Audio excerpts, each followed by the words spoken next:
Hello, I hope you guys are doing well. So Diljit Dosanjh के दो concerts हुए हैं कनाडा में। एक हुआ है विनीपेग में Friday May 3rd and then Edmonton Monday May 6th। These are very very interesting I think incidents that have happened, और मैं आपको बताऊंगा उसके बारे में। थोड़ी थोड़ी सी रिपोर्ट मैं आपको बताऊंगा उसके बारे में। लेकिन यहाँ पर मैं ये कहना चाहूँगा कि मैं करीबन आप समझ लीजिए कि पिछले 9 साल से 8-9 साल से मैंने बहुत से इवेंट्स शोज़ मैंने कवर किए हैं दुनिया भर में।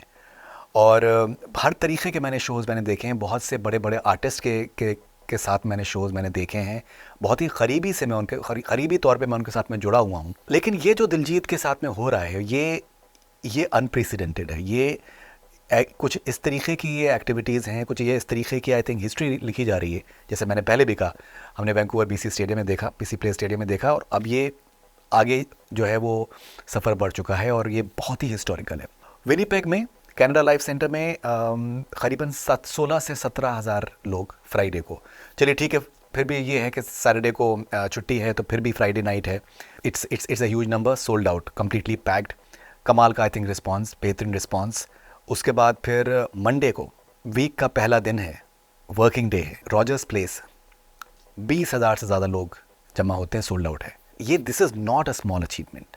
आई कैन टेल यू कि दैट वीकेंड्स के ऊपर 8 से 10 हज़ार की पब्लिक को भरना बहुत बड़ी बात है। नॉर्थ अमेरिका की अगर मैं बात करूँ, से 8 से 10 हज़ार को भरना बहुत बड़ी बात है। यहाँ पर हम बात कर रहे हैं 17,000 20,000 वीक डेज़ के ऊपर, मंडे को एडमिंटन में। Now this is truly historical. ये आपको बताता है कि किस तरीके की पॉपुलैरिटी एंजॉय कर रहे हैं दिलजीत। वीडियोस भरे हुए हैं यूट्यूब के ऊपर और सोशल मीडिया पे कॉन्सर्ट से, जिस तरीके की पब्लिक एंजॉय कर रही है, ये कमाल की चीज़ है। This is truly fantastic and बहुत बहुत ही गुड न्यूज़, बड़ी गुड न्यूज़ है।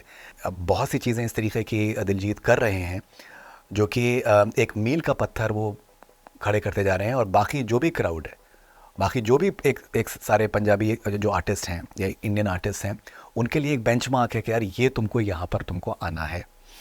उसके अलावा जैसे मैं हूँ पंजाब, इश्क मिटाए गाना से वो ख़त्म करते हैं अपने शोज़ को। और मैं देख रहा था कि भंगड़ा डांसर्स, बहुत सारे भंगड़ा डांसर्स हैं और वो स्टेज के ऊपर भंगड़ा कर रहे हैं। एंड जो एक ट्रेडिशनल जो एक डांस फॉर्म है भंगड़ा, जो कि दुनिया भर में अब और ज़्यादा पॉपुलर होते जा रहा है, बिकॉज ये जो फिल्म का मीडियम है, म्यूज़िक का मीडियम है, ये सॉफ्ट पावर है। तो उसमें आपका जो डांस फॉर्म है, वो भी दुनिया भर में लोग उसके बारे में नोटिस कर रहे हैं, बातें कर रहे हैं, एंजॉय कर रहे हैं, and they are connecting to this the entire history that is associated with say for example Bhangra as well. So this is truly fantastic. Rogers Place में उनको फर्स्ट पंजाबी आर्टिस्ट की एक to fill up Rogers Place, उसके लिए उनको felicitate भी किया गया दिलजीत को। मैं लोगों के मैं रिव्यूज़ में देख रहा था, एक कोई बंदा है वो वैंकूवर में भी उसने देखा था, उसके बाद फिर वो अभी एडमिंटन में भी उसने देखा है, और वो अभी कैलगरी भी जाएगा। Now once again Calgary is on Wednesday, weekday once again, and it's going to be like a sold out show.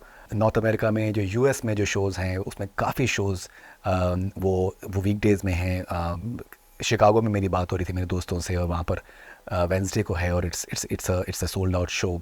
करीबन 15 से 20 हज़ार की पब्लिक जो है वहाँ पर सोल्ड आउट शो में वो आने वाली है। Same with Los Angeles, same with Los Angeles तो खैर जुलाई में है, ऑरलैंडो, न्यू जर्सी, वाशिंगटन, सारे के सारे ये वीक डेज़ में हैं। This is truly I think amazing, and congratulations to Diljit and the entire team, and hats off man, this is truly amazing. मैं अपने पर्सनल एक्सपीरियंस में कह सकता हूँ कि ये बहुत बड़ा अचीवमेंट है। और वीक डे में इतनी पब्लिक को लेके आना, ये किसी भी आर्टिस्ट के लिए, चाहे वो पंजाबी हो, इंडियन हो, चाहे वो बड़े से बड़े आर्टिस्ट हों US के या फिर UK के, this is unheard of, and this is absolutely fantastic. Congratulations. This Faridun Shariya, connect से, स्टे कनेक्टेड।